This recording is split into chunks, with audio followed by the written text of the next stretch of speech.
Paul, just for a couple of seconds, I want you to be Jack Kennedy. It's the day of his inauguration. He's up there on that platform, confronting I suppose, a Supreme Court judge. He's about to whack his hand on the Bible and swear his oath of office in front of the multitudes and the media. And he suddenly has a premonition, absolutely vivid and convincing, of the events in Dallas. He knows that that's going to be the price he pays for his presidency. Do you think he continues with the oath, or does he say, see you later, go back to the family compound and play touch football with his brothers? I think he'd be the kind to take the risk.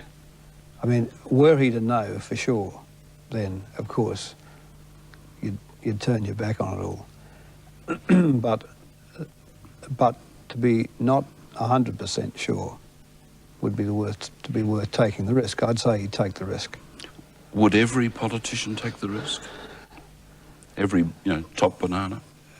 I think so, because it's the ultimate high wire business. It's the business where the whole panoply of life is available. You haven't been assassinated yet, but you've paid a very heavy price for public life. You've had 3 years now of unremitting unpleasantness. There was the election itself, losing to someone who you knew would want to rip the big pictures, your big pictures, off the national walls. Mm. You had the gossip wars, which were quite extraordinary. Mm.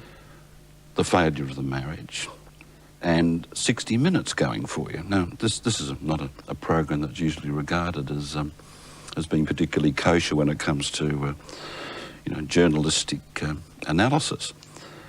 No, if you knew then at the beginning of your political career what sort of price you were going to have to pay, would you have stuck with it?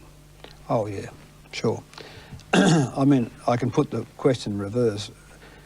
Would I, after having given 27 years in fact, of my best efforts to it, would one have to wear the indignity of these things? Well, I think one shouldn't.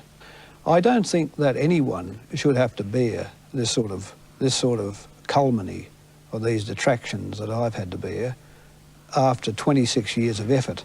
But nevertheless, in the end, the effort has its own worth and will remain. The country gets its advancement from these changes, and all of these attempts to diminish the changes by diminishing me, I think, will fail. What should we do